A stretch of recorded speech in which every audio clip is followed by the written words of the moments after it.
Una serie de investigaciones llevadas a fondo parecen demostrar que quizás la historia como la conocemos no es lo que sucedió realmente.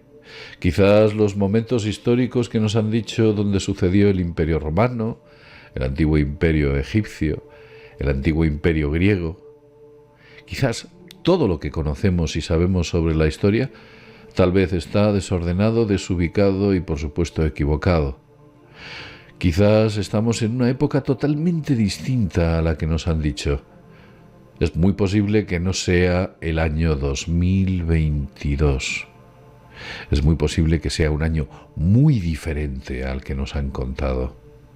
Ha habido grandes investigadores de todos los ámbitos que han trabajado sobre esta hipótesis, la hipótesis de la vía cronológica.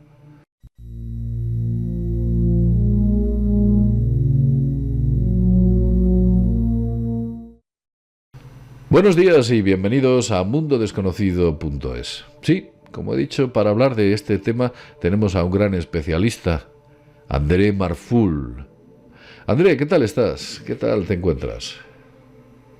Muy bien, gracias. Aquí, pendiente de la entrevista. Bien, bueno, pues he tenido la oportunidad de conocer a André por un libro. Mirad qué libro, mirad cómo se llama. La vía cronológica. La vía cronológica es un libro absolutamente rompedor. ¿Por qué es rompedor? Bueno, pues porque en él parece ser que incluso llega a decir que Roma había sido fundada en el siglo XIV, o que hay pruebas de que Egipto o sus últimas dinastías llegaron a persistir hasta el siglo XVI, o incluso la existencia del propio Jesús de Nazaret se encuentra ubicada en el siglo XII. Vamos a ver, André, primero y antes de nada, antes de explicar todo esto, ¿quién eres tú? ¿Cómo llegaste a todo esto? Un poco para que la gente conozca pues de dónde vienes, cómo llegaste a ello y, en fin, cómo comenzaste este trabajo. Bien, como su nombre indica en el título del libro, todas estas informaciones sobre Jesucristo, Egipto, sobre la historia antigua que la tenemos ubicada muy atrás, en tiempos bíblicos, pues que esté ubicada en tiempos más presentes, en la época de la Edad Media, pues no es obra mía, es obra del equipo de la nueva cronología, liderado por Anatoly Fomenko y su compañero Lev Nosovsky, juntamente con la compañera de Fomenko, Tatiana Fomenko, y ya difunto compañero Vladimir Kalashnikov. Todos ellos matemáticos de primer nivel. Fomenko pues, es una persona de reconocido nivel, de reconocido prestigio a nivel mundial. Yo soy, a modo de, muy resumidamente, soy arquitecto, luego me pasé al urbanismo, me pasé a la investigación, hice ya a mis 40 años estudios de maestría, un doctorado, me hice doctor en geografía y me interesó durante estos últimos 10-15 años, me he interesado sobre la globalización, sobre los fenómenos globalizantes, sobre las ciudades. Y por otro lado, siempre he tenido una visión que el urbanismo también contempla, que es la histórica, ¿no? Siempre he tenido como una doble vocación, la arquitectura y la historia y la geografía. Esto me ha conducido a desarrollar pues, una tesis y una línea de investigación enfocada a la obra de Karl Marx, que rompe con lo que serían las narrativas de la economía política capitalista que rige el comercio global actualmente, que es constructor de pobreza y además una máquina destructora masiva. Y esto tiene que ver con las ciudades, ¿no? Luego, lo que no me esperaba es que en mis tiempos libres, gracias a esta pantalla enorme que es Internet, pues siguiendo, eso sí, el hilo de lo que sería la crítica de la historia de mi territorio, ¿no? De mi país, que es Cataluña, y también en el contexto de España, ¿no? En un momento marcado por lo que sería pues, un conflicto que ya hace siglos que se arrastra. Digamos que resiguiendo los hilos de Cataluña, fui a parar a Fomenko. Aquí en Cataluña Fomenko no es una persona conocida realmente, tampoco lo es a nivel de Europa Occidental, porque pone patas arriba toda la historia, especialmente la historia de Europa Occidental, la hace responsable de esta manipulación. Europa Occidental dirigida sobre la batuta en su momento del Papa, de Roma y de la Compañía de Jesús y la Santa Inquisición, que fueron los que construyeron el mapa de la historia oficial. Conviene recordar que todos los historiadores son religiosos hasta bien entrado el siglo XIX, XVIII y XIX, y aún siguen siéndolo. Luego hay una cuestión, y perdona que te corte, hay una cuestión adicional, porque como tú bien has dicho, los historiadores oficiales hasta hace muy poco procedían de la Iglesia de Roma. Posteriormente entraron, bueno, pues historiadores que no tenían que ser necesariamente estar vinculados a esas religiones, principalmente las cristianas, católica, etcétera. Pero a posteriori nunca ha dejado la historia que dentro de su marco aparecieran los matemáticos. Porque Fomenko era uno de los grandes matemáticos. De hecho, estuvo en más de 200 trabajos de investigación, uno de los grandes de la academia por entonces soviética, un tipo, estamos hablando de un matemático de primera fila mundial, quien parece ser que coge datos y empieza a decir a los historiadores, mire usted, aquí hay muchas cosas que no encajan, ¿no es así, Andreu? Exacto, Fomenko, que está vivo, que tiene 77 años, probablemente, sí, 76, 77. Empieza de joven, en los años 70, recogiendo lo que sería el relevo de una discusión que tuvo lugar entre un historiador astrofísico de la NASA y la Royal Society de Londres, ¿no? Que se propusieron, calcular, digamos, comprobar mediante la datación de los eclipses de lunas y soles, lunares y solares, lo que sería la correcta cronología de la historia, ¿no? Es decir, mira si cuadraba, vieron que no cuadraba nada, ¿no?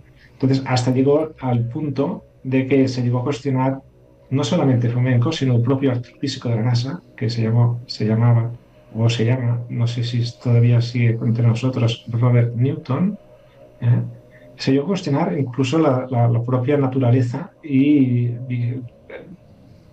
validez de este Almagesto, esta enciclopedia astronómica de Ptolomeo y Parco, que nos lo ubica la historia en la antigua Roma, en la antigua Grecia, perdón, y que recupera lo que sería Jorge de Trebisonda en la Capadocia, en lo que es ahora Turquía, lo que era entonces Grecia, en el siglo XV y XVI, ¿no? Entonces, ¿cuál es el razonamiento que ambos científicos, Robert Newton como Anatoly Fomenko, pues llegan a vislumbrar, ¿no? Pues bueno, pues que no es lógico que todo el conocimiento de esa ciencia que es capaz de predecir eclipses que construye Ptolomeo, pues necesite 1500 años para volver a expresarse.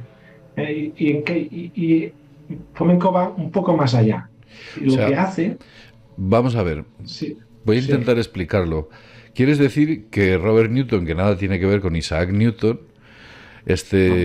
astrónomo, junto con Fomenko, empiezan a mirar las tablas griegas de Ptolomeo y se dan cuenta que no encaja nada?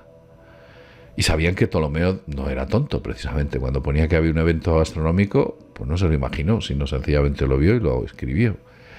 ¿Quieres decir que al empezar a comprobar que astronómicamente había un descuadre espectacular con respecto a los acontecimientos históricos, dijeron, oiga, mire usted, aquí algo está ocurriendo y es algo muy grave, ¿no es así? Exacto. Entonces, lo que hizo Fomenko cuando tomó esta conciencia de esta situación fue recoger un trabajo de un colega que ya ha fallecido, Nicolás Alexander Morozov, que en tiempos de Lenin publicó una enciclopedia en la que reconstruía la duplicidad de la historia antigua hasta el siglo VI después de Cristo. Es decir, mostraba que se había dilatado de un modo artificial y que la historia era distinta, pero además ya calculó en su momento lo que sería, ya en el siglo XX, con el conocimiento ya más preciso, lo que sería la concordancia de los eclipses. Lo que hizo fue utilizar la misma fórmula que Morozov y aplicarla sobre todos los eclipses hasta el siglo XVI. ¿Y qué resultado le dio? Un resultado muy llamativo, que solamente eran certeros a partir del siglo XII después de Cristo. Entonces, la reflexión a la que él llegó fue, bueno, pues es normal que el proceso de comprensión y de desarrollo de la ciencia astrofísica pues, requiera un determinado tiempo. Todos sabemos que las civilizaciones antiguas adoraban las estrellas, ¿no? Estamos hablando de una época en que no había luz artificial y que de noche se veían todo el firmamento. Bien, lo lógico es que primero se empiecen a datar, a fechar, y que con el tiempo, no en el siglo XII, sino después, se empiece a predecir. Y el sentido común te dice, pues claro, se empieza a datar, a fechar debidamente los eclipses y a tener un control del calendario a partir del siglo XII, y alrededor del siglo XV, XVI, se empieza en lo que sería esta ciencia a desarrollar hasta el punto de que es capaz de predecir eclipses. Entonces, la pregunta que se planteó es, ¿cómo es que tenemos eclipses fechados anteriores al siglo XII que no cuadran para nada con la realidad? Pues porque cuando predijeron los eclipses, lo que debieron hacer fue colocar una predicción al revés, al pasado, para dotar de digamos, cierto bombo simbólico, pues grandes acontecimientos asociados a eclipses solares y eclipses lunares. Y así empezó todo. O sea, por poner un ejemplo, imaginemos que yo soy un astrónomo griego, Plutarco, y miro hacia el cielo y digo, anda, mira, un eclipse que se produce a tal hora, tal fecha, en tal año. Y lo escribo. Y entonces estos señores cuando llegan y dicen, si efectivamente ese filósofo griego vio aquel eclipse, no pudo ser en el año en el que indica. Entonces, para ubicar ese eclipse, utilizan las tablas matemáticas y dicen, no es en el 300 antes de Cristo, es en el año 1000, donde encaja aquellos datos que astronómicamente nos entregan. Por lo tanto, el desfase en algunos acontecimientos históricos creo que es absolutamente demencial, ¿no? Incluso. Bien, solamente a partir de la fecha adecuada y bien controlada de los eclipses, se puede tener los datos suficientes para empezar a hacer fórmulas para predecirlos. Y esto es el siglo XV-XVI. Es decir, no ocurrió esto en la Grecia antigua, sino que ocurrió después. Entonces, lo probable, lo que se hizo, fue por otras razones que todavía no hemos abordado aquí, pero que de las que vamos a hablar en esta entrevista, es ¿qué ocurrió? ¿Por qué construimos un pasado? Esta es la pregunta, ¿no? ¿Por qué construimos un pasado más allá del pasado realmente fechado astronómicamente? ¿Por qué le construimos un pasado fechado astronómicamente?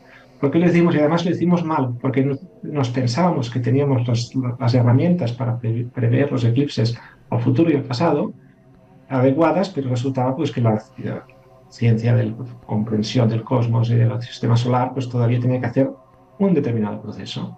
Y esto ocurrió en el siglo XVII-XVIII.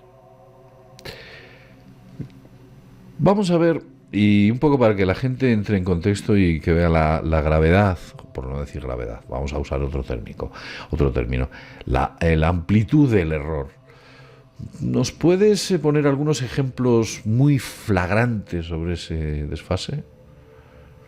Imperios, acontecimientos históricos. ¿Algún ejemplo? Bueno, estos ejemplos los ha desarrollado Anatoly Fomenko. Después de hacer este proceso, lo que hizo fue estudiarse la historia antigua del mismo modo, con la misma metodología que lo hizo Morozov varias décadas antes, ¿no? más de medio siglo antes, ¿no? Morozov, que era su maestro, me llegaste a comentar que Morozov y Fomenko se conocieron, incluso eran... No se conocieron. Bueno, Fomenko conoció la obra de Morozov. La obra de Morozov.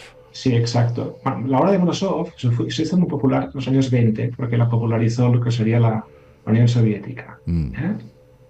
Y, y entró en una discusión con Occidente, con otro científico que se llamaba Immanuel Balkovsky, que también aceptaba, porque en ese momento, años 30 y 40, se aceptaba pues, que la historia antigua estaba llena de contradicciones, pero ¿qué resultó? Pues resultó que estalló la Guerra Mundial, y entró la Guerra Fría, y de esto pues nunca más se supo, ni de Belkovsky, ni de Morozov.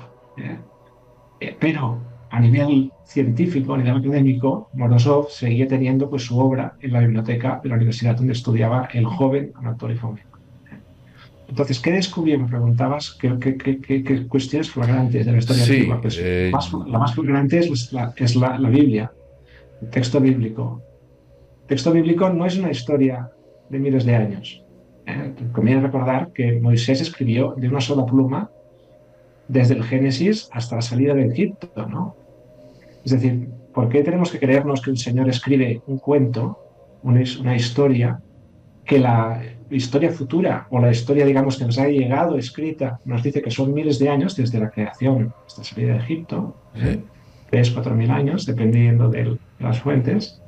¿eh? Bueno, pues si vemos la Biblia como una obra escrita que además hasta los Hechos de Babilonia, es decir, mil años más, o casi 1.000 años más de estos que nos llevan desde la Génesis hasta Moisés, desde Moisés hasta el exilio de Babilonia.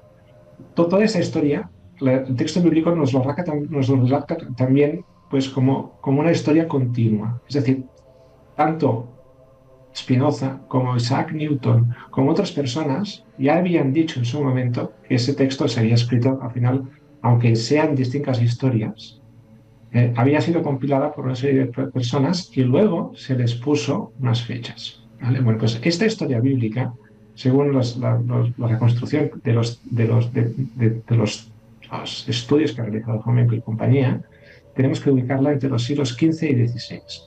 O sea que la Biblia no fue redactada por Constantino en el siglo IV, sino que tenemos que irnos al siglo XVI. Tenemos que irnos a ver, la redactó, porque no sé, la primera Biblia latina la redactó San Jerónimo. San Jerónimo que, por cierto, no tiene orden de San Jerónimo hasta el cabo de 1.000 años. La orden de San Jerónimo, digamos, es una revidencia del desfase de 1.000 años, al menos, entre lo que sería el santo y la orden. Bueno, pues sí, tenemos que verlo así. ¿Por qué? Pues porque la monumentalidad egipcia está fechada entre los siglos 11, 12 y 15. Un momento. Los grandes monumentos de Egipto, ¿quieres decir que fueron construidos hace 1.000 años aproximadamente? Se siguieron usando y desarrollando, no con la monumentalidad inicial, pero sí con cierta monumentalidad hasta el siglo XVII, XVIII. Y pues sí, puede ser también, según los datos, hasta el siglo XIX, cuando fue saqueado Egipto. O sea que el imperio... Por eso la pirámide es tan perfecta, porque no tenemos que ir a buscar a la edad de bronce, la pirámide de Gizeh, sino que es mucho más reciente. Entonces, si quieres te comento en qué se basa Fomenko y compañía en fechar estas cosas.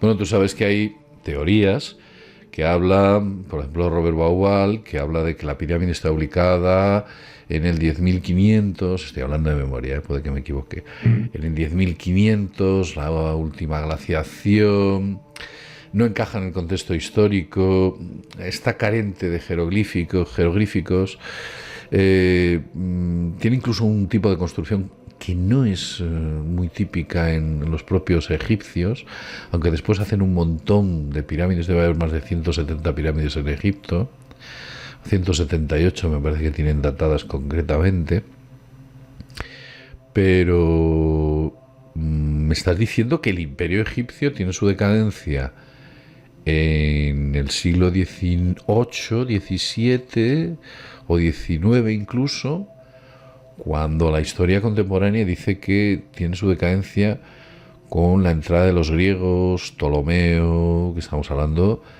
de que hay un desfase de 1800 años, puede ser. Sí, la cuestión es, hay una correlación entre la historia, digamos, de Egipto, el Egipto antiguo, y su saqueo en el siglo XIX, con Napoleón. Luego, esta evidencia o ese trabajo paralelo que ubica estas construcciones en el pasado memorial de 10.000, 12.000 años atrás, ¿Ah? que está argumentado lo que serían los estudios geológicos, de lo que serían los sistemas de datación, de lo que serían fenómenos que afectan a lo que sería, a- que son capaces de ubicarnos Egipto en un contexto, digamos, distinto al actual. Es decir, antes, ahora lo vemos en el desierto, pues hace 10.000 años no estábamos en el desierto. Lo que intenta hacer este corriente científico de buscar en el pasado un origen que, digámoslo aquí también claro, es un origen que o es un origen extraterrestre o se lo parece, ¿vale?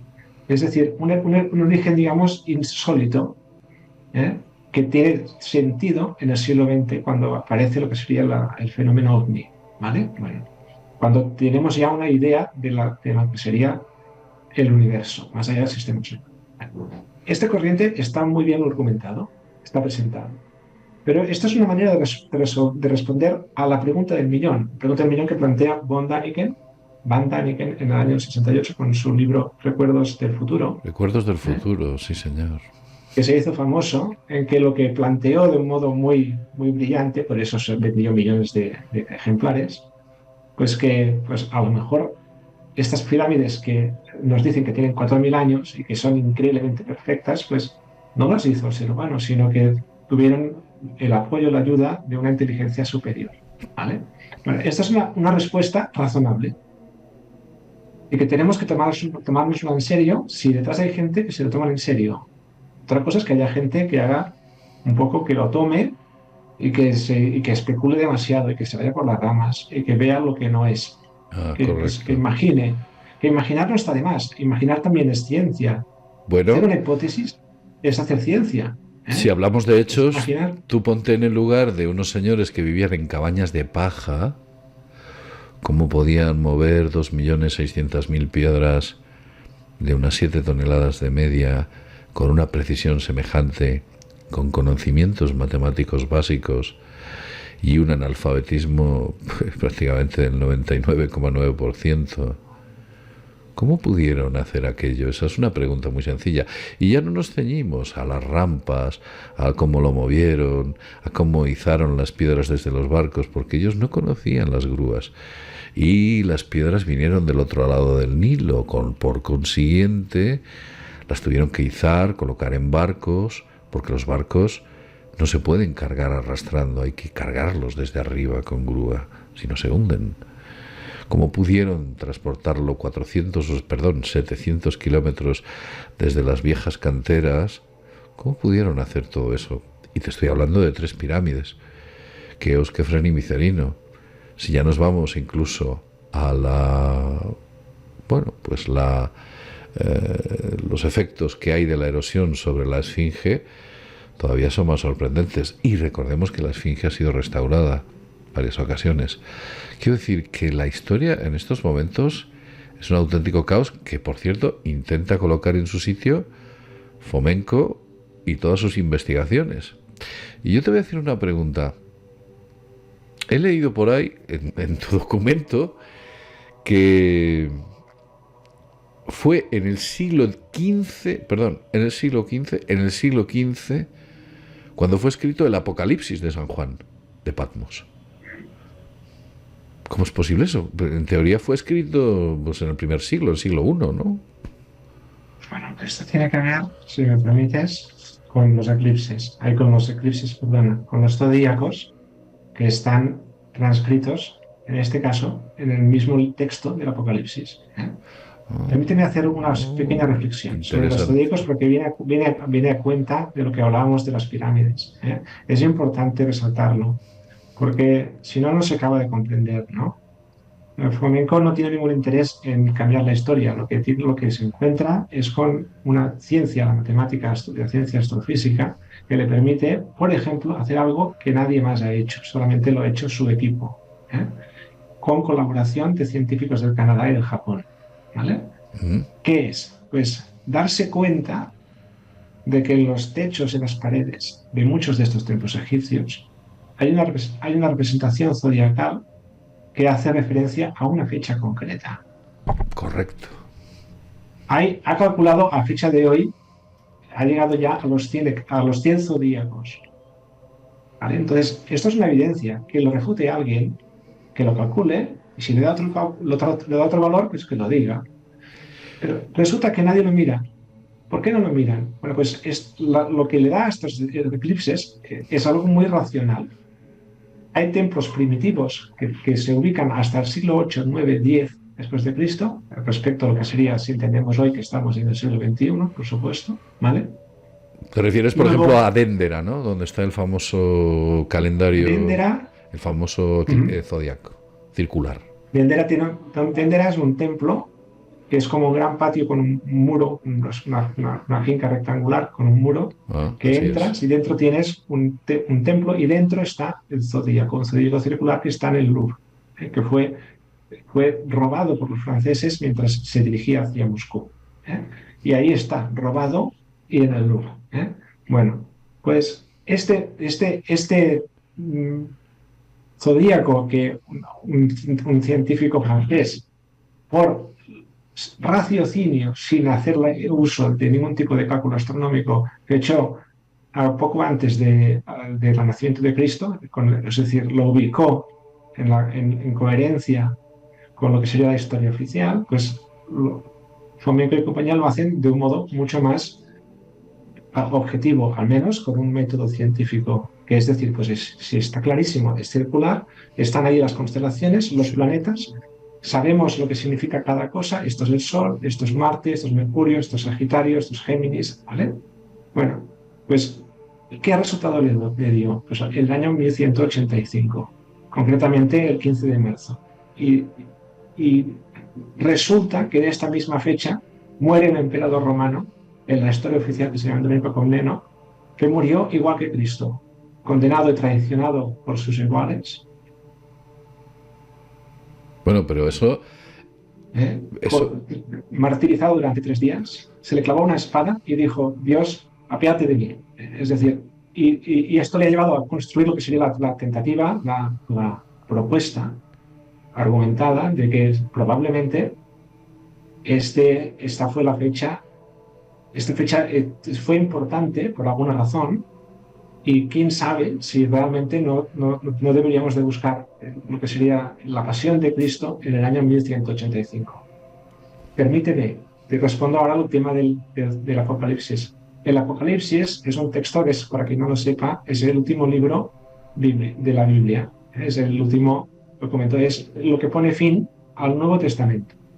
Y nos pasamos del Nuevo Testamento con un lenguaje basado en el amor, lo que sería la misericordia, la compasión, la justicia y demás, y lo que sería la universalidad de la voluntad y del amor de Dios, pasamos a tener el libro del Apocalipsis de San Juan, que nos aparece con que si ojos, que si corderos, que si dragones, que si leones, que si simbolismo. guepardos, Sí. que si fieras, que si serpientes, que si bestias, etcétera, etcétera. Bueno, pues todo este simbolismo lo que está definiendo es un zodíaco. Y esto y lo dice en un determinado orden. Y esto no se dio cuenta, se dio cuenta Ernest Renan, un filósofo francés del siglo XIX. También lo fichó Morozov y le dio en 1270, pero los cálculos de Fomenko dicen no es 1270, sino es 1486, el 10 de octubre. ¿Qué pasó el 10 de octubre de 1486? Curiosidades, ¿no? Es cuando el rey Juan de Portugal, envía la expedición hacia Preste Juan de Etiopía y empieza la colonización europea. Está asimilado la colonización con el Apocalipsis. Y así lo reconoce técnicamente Isaac Newton. Dice Isaac Newton que lo que sería este episodio del Apocalipsis, aunque tengas que leértelo con un filtro, con una lectura crítica, con una interpretación de lo que hay detrás, Isaac Newton, en su obra póstuma sobre el mismo libro del Apocalipsis que hizo, este fue el último libro de Isaac Newton, que hizo la interpretación del Apocalipsis, explicó que la bestia del Apocalipsis es Roma, ¿eh? Es Europa occidental, con todos sus reyes. Bueno, hemos llegado a la conclusión de que un emperador romano pudo haber sido Cristo, porque su muerte y la vida de Cristo encajan notablemente tanto en los sucesos como en las dataciones que aparecen en calendarios como pueda ser zodiacales, como pueda ser el de Déndera. Hay un libro que se llama El héroe de las mil caras, de Robert Campbell, estoy hablando de memoria, no sé si es Robert Campbell o algo así. Bueno, este hombre dice que hay como 60 avatares en la historia que encajan perfectamente con la figura de Jesucristo y que le sucede a todos exactamente lo mismo. Desde Apolonio de Tiana, Buda, Krishna, en fin, un montón de ellos, no sé, Zaratustra, que es Zoroastro. La verdad es que hay un desconcierto gigantesco sobre lo que ocurrió en el pasado, pero esta luz que trata de llevar este hombre, y que tú, por supuesto, también has trabajado en ello. De hecho, bueno, pues aquí tenemos el libro de André Marfoul, que yo os le aconsejo a todos, echéis un vistazo, es una auténtica joya. Es el único, creo que en lengua castellana, que trata esta cuestión, con lo cual tener algo así es importante. No solo ha habido, sino que ha habido arqueólogos jesuitas en el siglo XVII, como puede ser James Howden, o por ejemplo el director de la Biblioteca Real Francesa, o Robert Balfour, estoy leyendo en estos momentos, en la segunda mitad del siglo XIX. Ha habido incluso, cuando habla de la historia crítica, que eran 4 volúmenes concretamente, ha habido más gente que ha planteado esto, como tú has dicho, André, uno de ellos muy importante, que fue Isaac Newton, quien vivió en el siglo XVII-XVIII. Ha habido otros posteriores y mucho más cercanos, como Edwin Johnson, quien estuvo en el XIX y en el XX aproximadamente. Quiero decir, André Fomenko lo que hace es aglutinar todos los datos conocidos, utilizar un esquema matemático y una lógica mucho más definida que lo que la propia historia muestra para redefinirla. Pero es que fíjate, que nos digan que el Imperio Romano ha caído hace 600 años, cuando, o sea, es una píldora muy difícil de tragar, pero con los datos que muestra Fomenko y con los elementos que explica, te das cuenta de que efectivamente pudo haber una realidad totalmente plausible con respecto a lo que ellos están indicando. Si quieres pasamos, me gustaría hacerte otra pregunta interesante.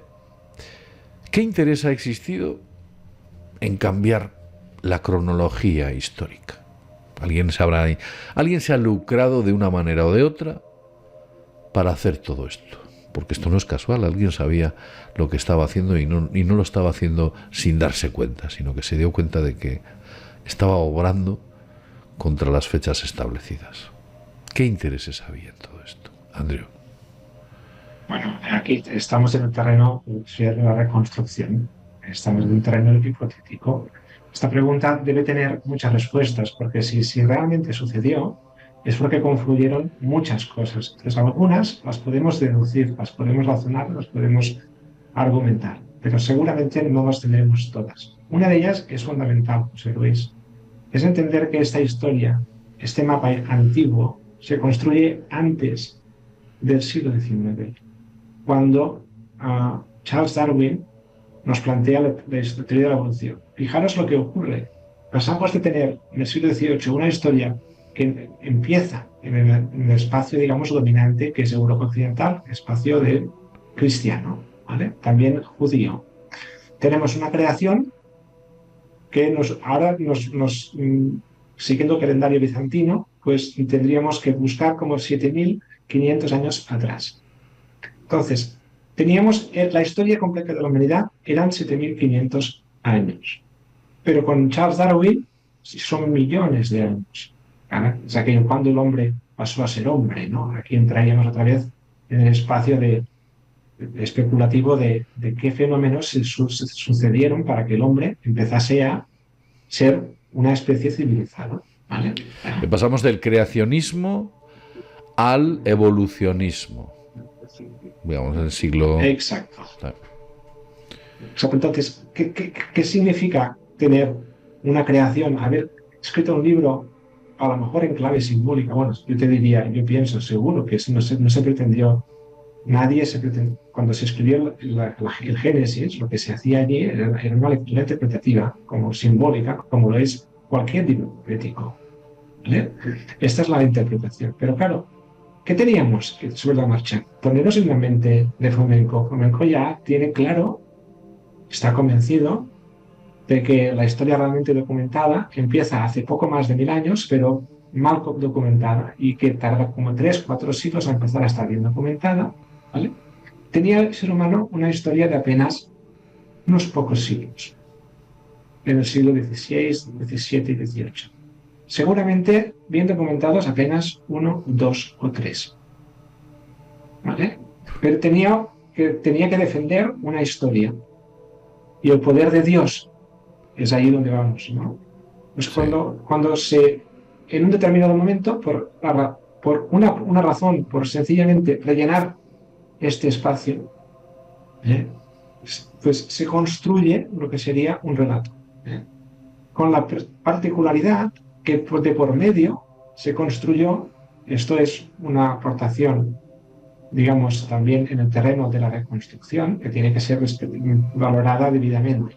Es decir, esto no es una certeza científica. Es decir, aunque hayamos puesto a Jesús en el siglo XII, no significa que tengamos la evidencia científica incuestionable que nadie puede discutir. Claro. ¿Vale? Esto no lo tiene nadie, ni Fomenko, ni yo, ni nadie. Es una hipótesis. Otra cosa es que haya...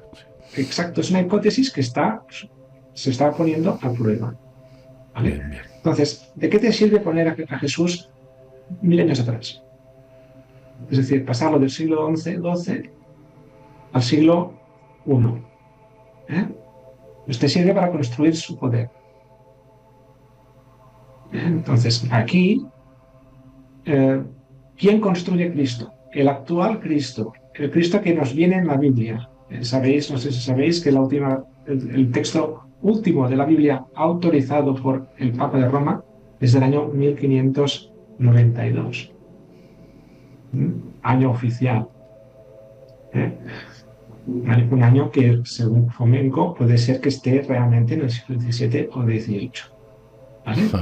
Bueno, de esto ya hablaríamos. La cuestión es, ¿cuándo se construye esta historia para Cristo? Cuando Europa manda en el mundo, cuando las pretensiones del Papa son las máximas. ¿Y cuándo esto sucede? Según la reconstrucción de esta historia, tendríamos que ir a buscar el siglo XVI en el imaginario oficial. Es cuando se construye la ciudad del Vaticano en la forma actual. Vamos a ver. Un momento, vamos por partes porque la gente necesita entenderlo. Yo lo entiendo perfectamente, ¿eh? Yo sé lo que me estás diciendo. O sea, me estás diciendo que en el siglo XVI se construye la ciudad del Vaticano y es donde empieza todo el estatus papal. O el estatus papal comienza antes, porque yo he tenido la oportunidad de ir al Vaticano y te aseguro que ahí están todos los cientos de papas que han estado desde el comienzo, San Pedro.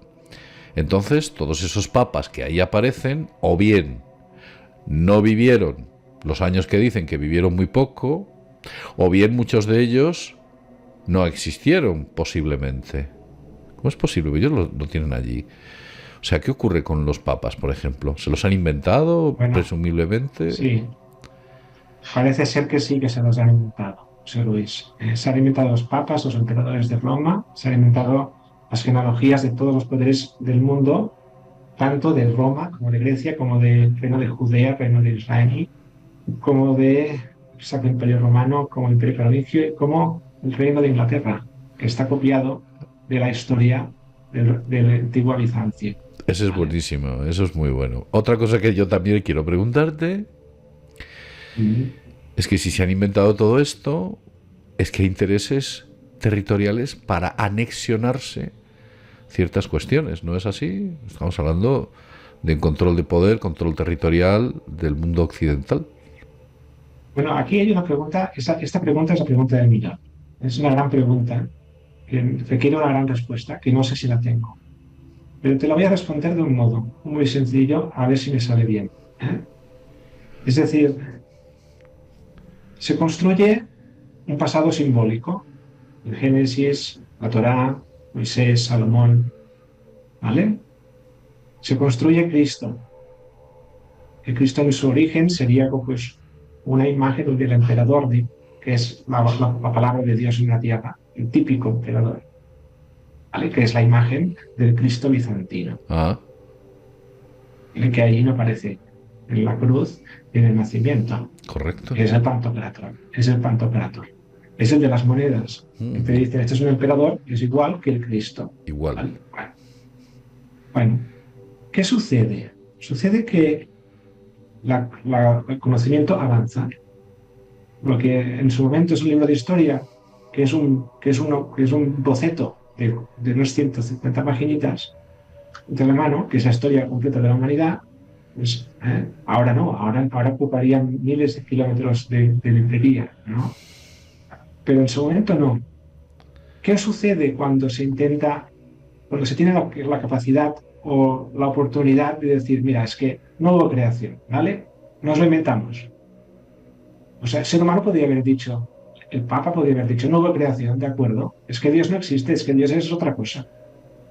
¿Qué pasa? El problema no es el Vaticano que quiera o no quiera. El problema no son los reyes que quieran o no quieran decirles que no existió Don Pelayo, que no existió Guillermo de Orange, que no existió Alfredo Pilós, el conde de Barcelona primero, que digamos cuyos hijos fueron sucesores del condado. ¿Qué sucede? Pues que la gente se revela. Es decir, la sociedad no va a aceptar un cambio de la historia. Cuando ya se ha explicado una historia, aunque sea una historia simbólica, no lo acepta. Este fenómeno es la psicología de las masas. Y en este libro se habla de ello.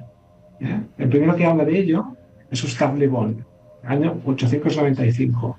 El ser humano, el individuo, se contagia de los comportamientos sociales y los adopta sin cuestionárselos. Después Sigmund Freud, después su sobrino, Sí. el que construye el paradigma de la publicidad en Estados Unidos. ¿Qué dice qué ve el sobrino de Sigmund Freud? Ve pues que los vínculos simbólicos de las masas. Las masas se llevan, se controlan, se dirigen con los simbolismos. No les puedes cambiar el símbolo porque se te van a subir al cuello, te van a cortar el cuello.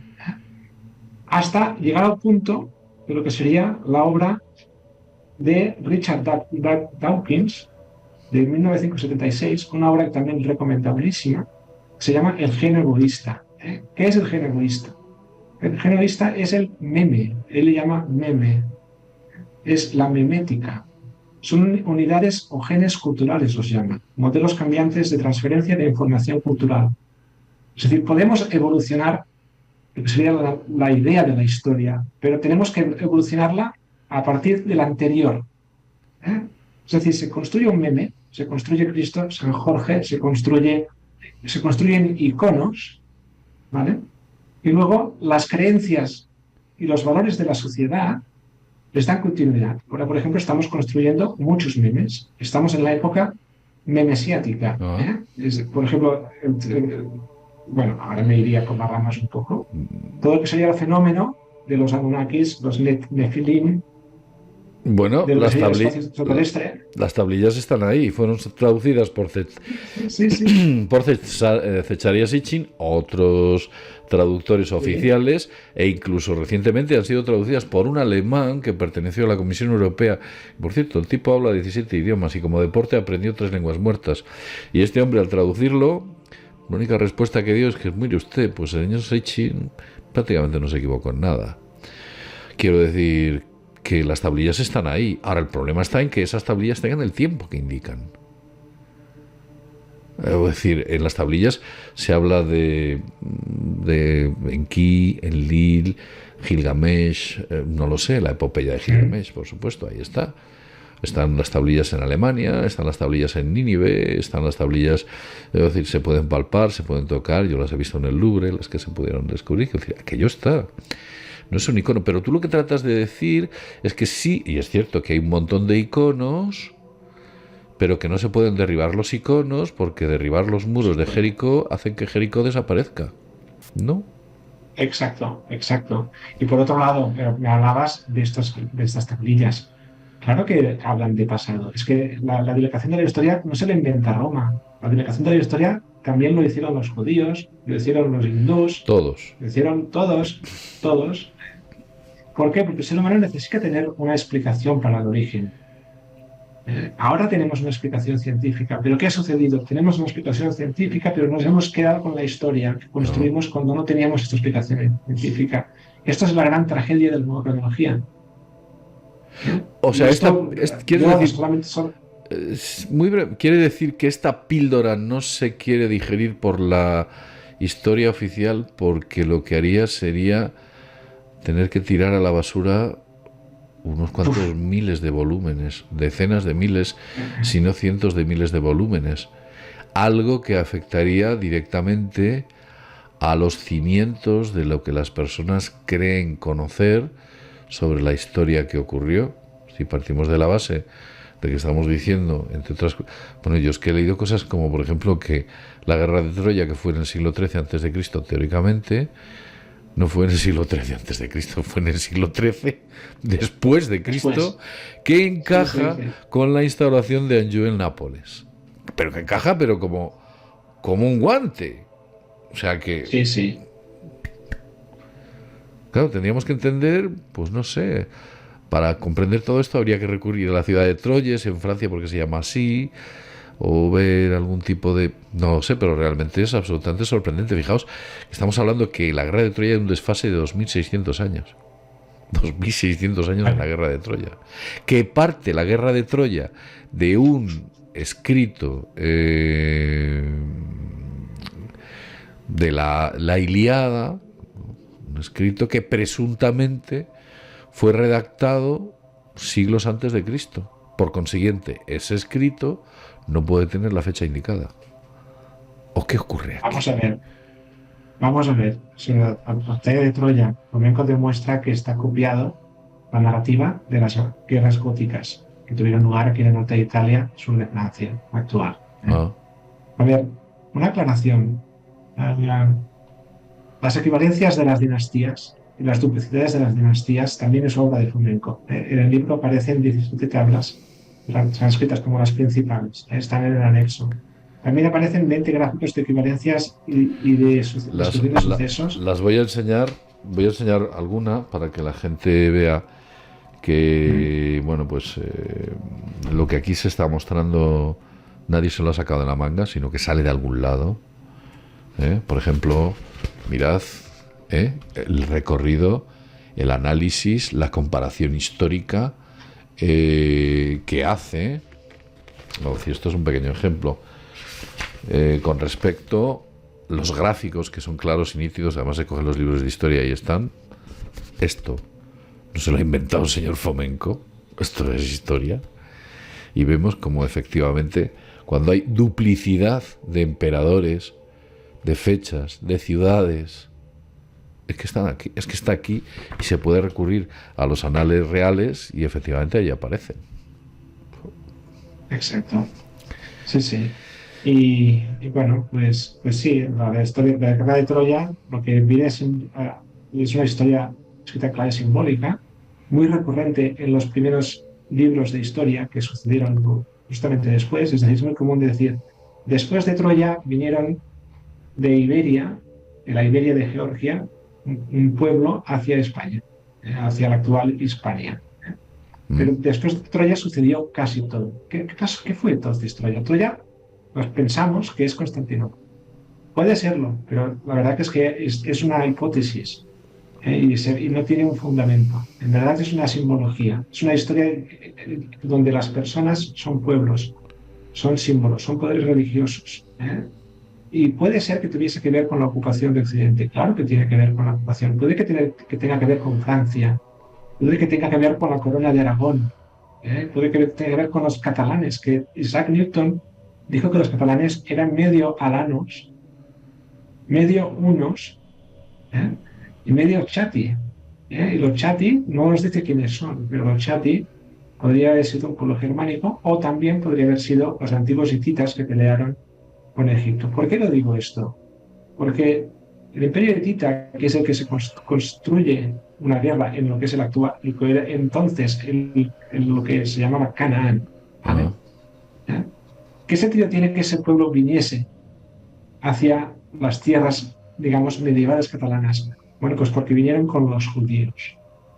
Entonces, ¿había o no había un poder judío en la corona de Aragón? Claro que lo había.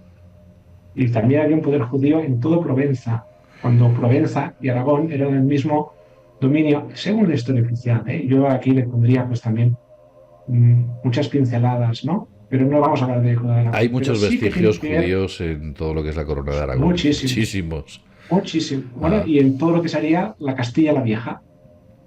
De hecho, ¿Eh? hay documentos que incluso hablan de que la Cábala fue escrita eh,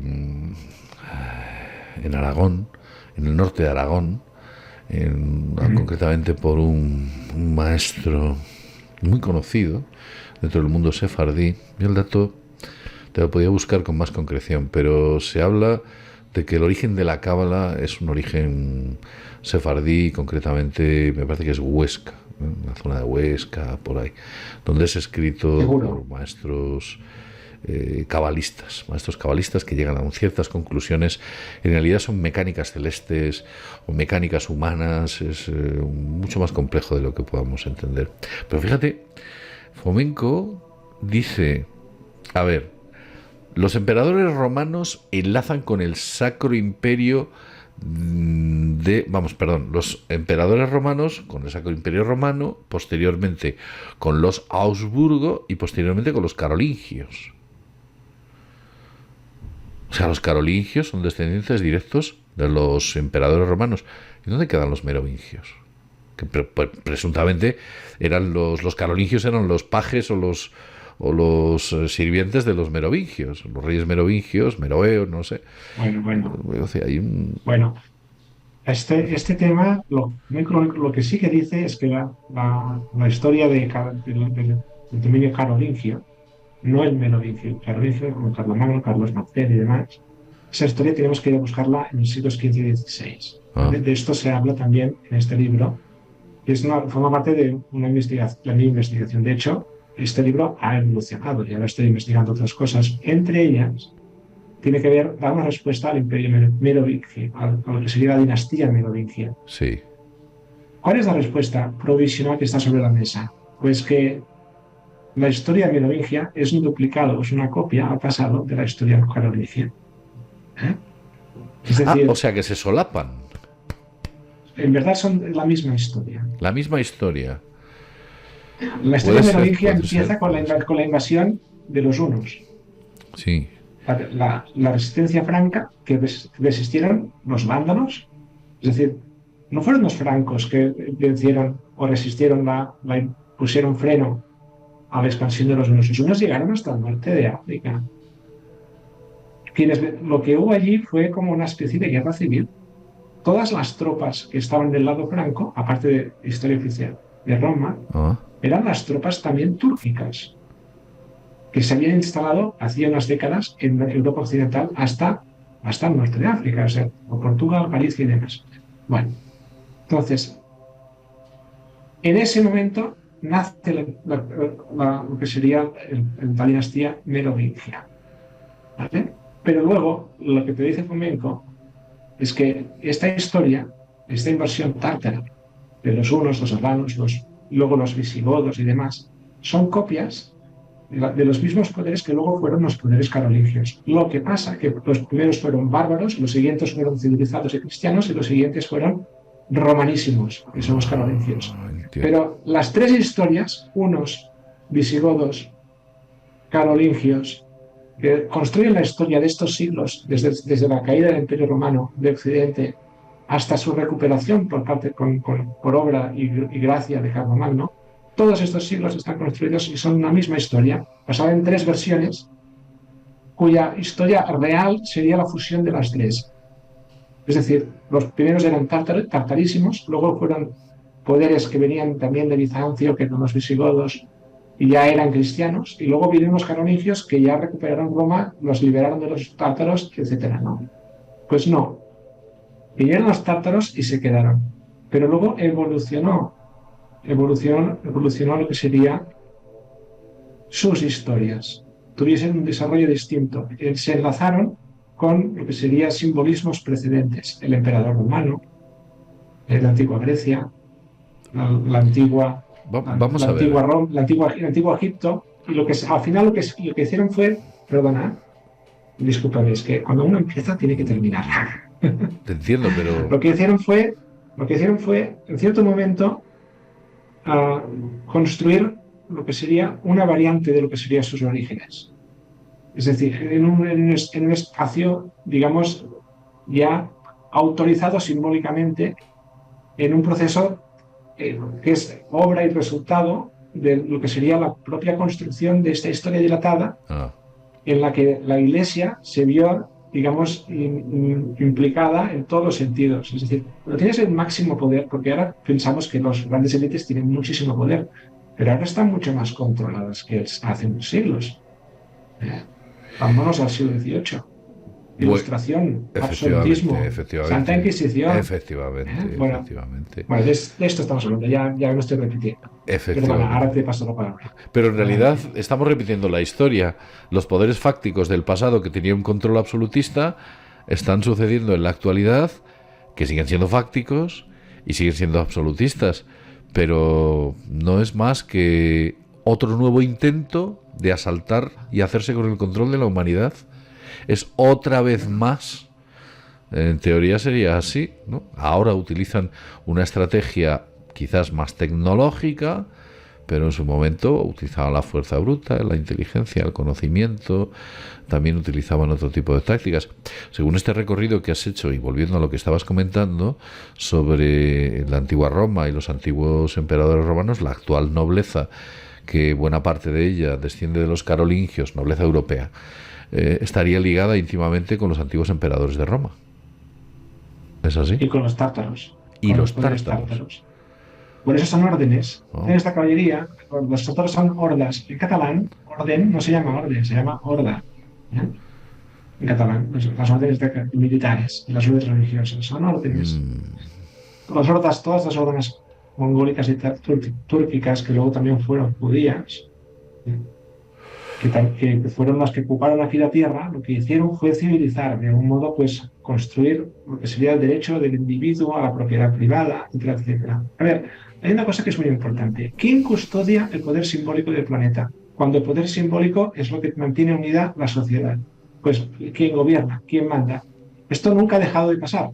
Ha sido así durante toda la historia. ¿Vale? Y ahora, por primera vez, es este poder, es esta élite, que me da la impresión que lo está perdiendo el control simbólico. Es una reflexión que dejo al aire. Esto no es flamenco, esto ya es lo que sería charla y reflexión en busca de lo que sería dar validez y dar contenido, dar extensión a estas hipótesis argumentadas. O sea, ¿quieres decir que en la actualidad lo que están es perdiendo el control o quieren instaurar un nuevo simbolismo? ¿O quieren instaurar un nuevo... una nueva forma de entender el mundo? Porque yo creo que lo que han dicho, hasta aquí hemos llegado con la versión oficial, tenemos que comenzar de cero en muchos aspectos. Porque esa es la sensación que me da. Incluso se habla, se dice, se rumorea que se anda buscando una única religión global. No sé si lo has oído o has tenido oportunidad de saberlo, fusionando las grandes religiones del planeta, una única moneda, que quieren un único lenguaje, un único centro de control planetario, y ya sabes a qué me refiero, esa organización de 3 letras, todas tienen 3 letras, las siniestras. No sé, me estoy dando cuenta de que en realidad Todo esto es repetir la historia para que la historia al final se repita sobre ellos. Usted ha intentado o está intentando dominar el mundo, pero no es el primero. Hay una lista muy larga atrás que utilizaron técnicas que no llegaron a cuajar. Andreu, una gran pregunta. Aquí es cuando la matan. Aproximadamente, ¿en qué año estamos ahora mismo? Estamos para responder a esta pregunta tendríamos que plantear desde qué momento tenemos control del tiempo. Si nos basamos... Tomemos el nacimiento de Cristo. Si nos basamos en los eclipses, que están bien fechados, y nos damos cuenta que el siglo XII es también abarca, o sea, engloba el año 1185, que sería esta fecha simbólica o no, que en la que confluyen el zodíaco ascenderá y la muerte, que es un calco de la muerte de Cristo, del emperador Andrónico Comneno. Sí, pues podemos decir pues, que la historia realmente documentada apenas tiene 8 siglos. Vamos para el noveno. O sea, el año concreto, si pusiésemos por año cero el nacimiento de Cristo, pues le quitamos, no sé si tienes una calculadora. Bueno, voy a mirarlo, vamos a mirarlo. Vamos a mirar qué año sería. Voy a calcularlo con el móvil. Un segundito, que soy lento, porque tengo una mano que está estropeada. A ver. 1185 menos 33. Vale. Sobre el 2022 estaríamos en el año 870. En el año 870. Sé que algunos... ¿Qué civilización? Sé que algunos se estará escandalizando, pero fíjate, ¿te has dado cuenta cómo ha crecido la técnica en estos últimos 200 años? ¿Qué ha ocurrido en los otros 600? ¿Que eran tontos? ¿O en los otros 1000 y pico? Si atendemos a la versión oficial. A ver si el crecimiento científico siempre ha sido o ha tenido una linealidad, y para que esa linealidad cobre una... digamos, bueno, pues una cierta coherencia, habría que pensar que la historia es mucho más corta. Estamos hablando de que el ser humano empezó a volar en avión a principios del siglo XX, y teóricamente hemos construido cohetes que han llegado a otros mundos 50 años después. Atendiendo a esta idea, la idea de la sociedad humana tiene que ser mucho, mucho más corta, debido a que esa técnica no ha podido quedarse dormida durante miles de años. El ser humano eran tan inteligentes como tú y como yo, seguramente, que hace 700 años. Antes no eran tontos. Y posiblemente ese desarrollo técnico quizás se pueda explicar si acortamos el tiempo notablemente. Creo que me he explicado bien. A mí me está costando hasta rebobinar. Vamos a ver, repitamos la fecha. Estamos en el 870. 870, wow. Siglo IX. Estamos en el siglo IX. Sí, aquí hay una situación. Hay una relación entre lo que sería el espacio, la construcción de una civilización que se expande, que genera conocimiento y que lo gestiona. Y la construcción del lenguaje. Es decir, si nos creyésemos, si aceptamos esta reconstrucción del mapa cronológico, pues nos permite construir la evolución del lenguaje de un modo más racional. Desde hace 8 siglos hasta ahora, pues fíjate cómo se escribe en la Biblia, en los textos bíblicos, y cómo se escribe ahora. Entonces, ¿dónde estarían las obras clásicas de Platón, Aristóteles y demás, Sócrates y todos ellos? Pues estarían entre los siglos XV, XVI, XVII. ¿Vale? Por esta razón se ponen en boga en la arquitectura en los siglos XIX y XX. O sea que el Renacimiento no es que hubo Renacimiento, es que realmente eran los griegos, o era la cultura griega. Exacto, que luego se trasladó hasta Italia, cuando fueron, digamos, presionados por la expansión otomana.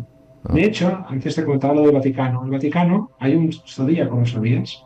Hay un zodíaco en la sala Borja, en una sala Borja. No la conozco, no la conozco. Hay un techo que hay un zodíaco, está lleno de planetas y constelaciones. lees la web del Vaticano, te dice, es como una broma de mal gusto poner planetas aquí, ¿no? Viene a decir, no lo dice con estas palabras, pero no se lo toma en serio, pero está allí. Bueno, pues Fomenko, el compañero, lo vio y dijo, hombre, pues vamos a ver si sacamos aquí una fecha. Le salió el año 1670. También, Alguien estaba también, dando un mensaje, ¿eh? sí, bueno, claro, o sea, entonces la pregunta es, claro, o sea, si tú piensas que esto se construyó antes de empezar San Pedro del Vaticano, este techo, se pintó antes de la construcción del Vaticano, te das cuenta pues, pero yo encuentro perfectamente coherente que la arquitectura es arquitectura barroca. El barroco del siglo XVIII, si Sí, tenemos todos señor. ubicados, es Vaticano. Entonces, bueno, pues ya me encaja, tú, me encaja. O sea, hay como unos desfases en ese sentido enormes en el arte en todas partes, pero esto es coherente. En todo caso, también están zodíacos en el Palacio de los Farnese. ¿Eh? También tienen varios zodíacos y también la mayor parte están fechados en el siglo XVII, cuando deberían de ser del siglo XV, según la historia oficial. De esto también se habla en el libro. ¿Eh? Me Bueno, permites hacer una lo voy pequeña... a mostrar nuevamente. Conseguid esta joya. Porque, ¿Me permites hacer un porque último comentario? sí, me gustaría hacerte un último comentario. Mm. Es un comentario que en realidad casi he respondido yo y no debía hacerlo porque eres tú el invitado. A lo mejor a veces con un papel que no debería tener. Según esta historia, ¿tú crees que es más fácil entender el rápido avance tecnológico de estos últimos 200 años? Claro, muchísimo más. Tiene mucho más sentido y además es evidente, ¿no? No, yo no he escrito este libro para buscar ningún tipo de publicidad, ningún tipo de autorismo, al contrario, me llega más problemas y disgustos que otra cosa. Supongo. Sí, suele ocurrir. Pero realmente creo que vale la pena trabajar esta línea. Igual que respeto lo que sería la posibilidad de que haya otras explicaciones que nos dilaten la historia todavía más, ¿vale? Pues pido el mismo interés para escuchar esta hipótesis. Aparte, debo decir que la relación que yo he tenido con Fomenko y compañía, porque yo mis trabajos están publicados en su web de Moscú, ¿eh? Ha sido siempre muy formal y siempre por email. ¿Eh? El señor Fomenko y el señor Losovsky son personas de muy buena educación y muy consideradas, nunca te dejan de responder un correo, son personas sencillas Son que, científicos de muy que alto le nivel, apruebo además. de muy alto nivel, que tampoco tiene ningún interés en buscar ningún tipo de conflicto con nadie, ni de ofender a nadie. Que sencillamente pues, les ha movido su espíritu científico y nada más. Y yo Ah, no me atrevo a decirme científico porque yo soy de otra escuela, soy arquitecto, digamos, investigador, geógrafo, pero bueno, también, de otro modo también hago la investigación, ¿no? vamos, que básicamente lo que tratáis de decir que no sois misioneros intentando vender una religión, que lo que tratáis es de decir, mire usted, cójalo, obsérvelo y si le parece bien, pues absorba lo que usted crea conveniente. Aquí está la historia y aquí están los datos que nosotros ofrecemos. Que usted se lo quiere creer, pues créaselo. Que usted no se lo quiere creer, pues ya está, pues también bien. Pero desde luego los acontecimientos, vamos, las tablas y todo lo que aquí indicas en el libro, ahí están, no os habéis inventado absolutamente nada. Andreu, ha sido un placer tenerte con nosotros y ha sido, desde luego, para Mundo Desconocido es muy agradable. Tengo por aquí a mi gato que me está pidiendo ya que le saque. Ha sido un placer tenerte con nosotros. Bueno, pues es muy agradable tener invitados del nivel como el tuyo, que ha llegado a unas conclusiones tan interesantes y rompedoras. Gracias, Andreu, gracias por estar aquí con nosotros. Gracias a ti por esta oportunidad y debo felicitarte. Has moderado una entrevista brillante. Ah, De verdad, no creo que haya una igual de las pocas que he realizado hasta la fecha. Te agradezco muchísimo. Un abrazo muy fuerte. otro abrazo para ti. Y nada más. Como siempre decimos, sin más, desde mundodesconocido.es, nos vemos en el próximo videoprograma. Hasta pronto.